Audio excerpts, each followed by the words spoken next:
Mic number 1 سے غیر مسلم بھائی ہے تو وہ اپنا سوال کر سکتے ہیں. جے جنین آداب. میرا نام ارون کمار جین ہے. مرشید آباد اورنگ آباد سے آئے ہیں.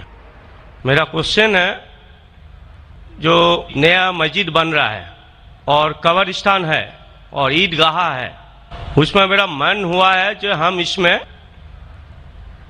زمین یا پیسہ روپیہ دیں, میرا من چاہتا ہے. لیکن ان لوگ بولتے ہیں کہ ہم لوگ غیر مسلمان سے کوئی چیز نہیں لیتے ہیں. کیوں؟ اسلام میں لکھا ہوا ہے آدمی آدمی کو پیار کرو. بھائی کا سوال ہے کہ وہ چاہتے ہیں کہ مسجد بنانے کے لیے اپنی زمین دے عیدگاہ کے لیے, اور مسلمان کہتے ہیں کہ ہم غیر مسلمان کی مدد نہیں لیتے. کیوں؟ کیا انسان بھائی نہیں ہے؟ بھائی صاحب, غیر مسلمان کی مدد لینا اسلام میں حرام نہیں ہے, لیکن کچھ شرائط ہے کچھ چیزوں کے لیے. مثال کے طور پہ مسجد بنانے کے لیے کچھ شرط ہے. مسجد بنانے کے لیے ایک مسلمان اپنی زکوٰۃ کا پیسہ بھی نہیں دے سکتا ہے.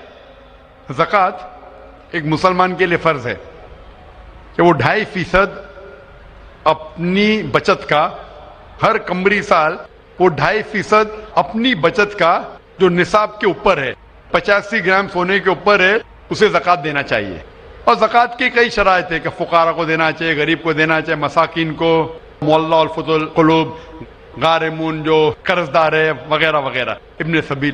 لیکن اس کے اندر یہ مسلمان اپنی زکوٰۃ کا پیسہ مسجد کے لیے دے سکتا ہے, کیونکہ مسجد ایک مسلمان کا فرض ہے کہ وہ اپنے پیسے سے بنائے, اور زکوٰۃ کا پیسہ بھی اس میں استعمال نہیں ہو سکتا ہے, اپنے باقی پیسے سے بنائے. زکوٰۃ کا پیسہ کی کیٹیگری لکھی گئی ہے سورہ توبہ میں, سورہ نمبر 9 آیت نمبر 60 میں, کہ یہ 8 کیٹیگری کو آپ زکوٰۃ کا پیسہ دے سکتے, مسجد بنانے کے لیے نہیں.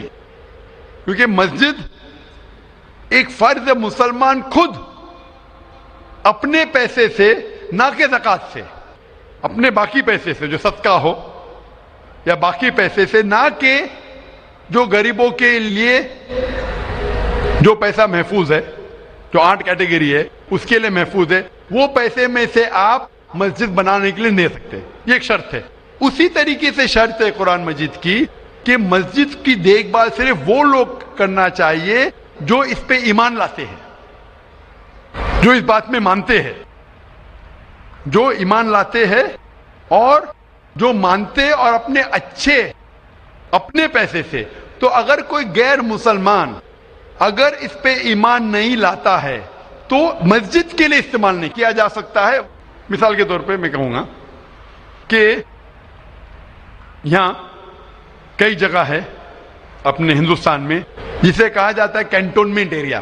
کینٹونمنٹ ایریا مطلب وہ ایریا جہاں صرف ملٹری کے لوگ جا سکتے.